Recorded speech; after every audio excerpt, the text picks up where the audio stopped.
Eh sabi ko, baka kayo nga ang may-ari nito kaya pumunta ako doon. Akala ko si tatay yung nag-ano dito, nagga-garden dito. Ang dami po. Kaunti lang yung ano lang.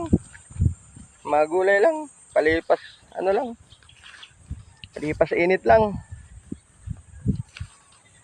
Ano na kasi, pag ang pizza ay inuulan-ulan, ganito ang nangyayari. Hindi na ng katulad ng tag-init pa na magaganda. Ibig sabihin pag tag-ulan-ulan na, parang na ano rin. Mapangit na, saka na tuloy mahal. Ang namimili. Mas mahal na ngayon. Wala nang maraming pizza eh. Noon, nung kasaganaan ng pizza, hindi binibili ang ganito. Magkano na ang kilo ngayon yan sa palengke? Eh, sa palengke, mahal na. Eh, dito, 50.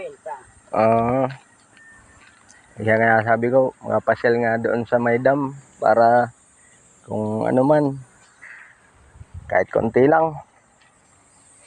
Ito yung mga pizza nila ate. Ganito pala ito pag tag-ulan na. Pero mas mahal na daw yung ano nito, ang kilo. Mas mahal na tuloy na mga na. Yung palipas na ano. Oo, kasi wala na silang mabila. Kaunti lang ti, kung ano, mga marami na yan. Gulay man lang.